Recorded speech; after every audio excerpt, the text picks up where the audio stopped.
Hi friends, ఈ బీసీలకు 42% ఈ పంచాయతీ రాజ్ ఎలక్షన్స్లో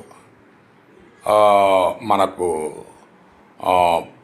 ఏర్పాటు చేయడానికి ప్రొవైడ్ చేయడానికి కాంగ్రెస్ ప్రభుత్వం తీసుకున్న నిర్ణయం, దాన్ని కేంద్ర ప్రభుత్వం చేత ఒప్పించాలని ఇప్పుడు వాళ్ళు రైలు యాత్ర మనకు ఢిల్లీకి బయలుదేరారు. ఎంత బాగానే ఉంది, చాలా కాంగ్రెస్ వాళ్ళు చేస్తున్నది బాగానే ఉంది.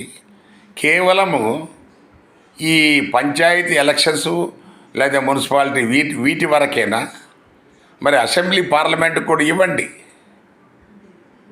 మరి ఇచ్చి మీ నిజాయితీని చూపండి.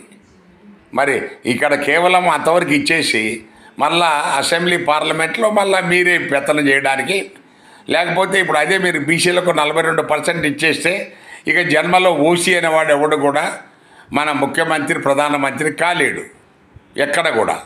సో మరి అది మీరు ప్రయత్నం చేయండి.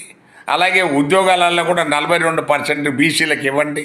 ఆ 50% మన ఇందిరా సాహని ఏదైతే ఉందో ఒక ల్యాండ్ మార్క్ జడ్జిమెంట్ అని చెప్పేసి ఈ రిజర్వేషన్ వల్ల నెత్తిన మనకు ఒక టోపీ పెట్టి 50% దాటకూడదని చెప్పేసి ఏమైతే చేశారో దాన్ని మార్చి మీ నిజాయితీ రుజువు చేసుకోండి. అంతేగాని కేవలం పంచాయతీ ఎలక్షన్ కోసం ఇంత పంచాయతీ అవసరమా? దీనికోసము ఈ కాంగ్రెస్ పెద్దలంతా ఢిల్లీ వెళ్ళి చేయాల్సిన అవసరం అంత లేదు ఇక్కడ.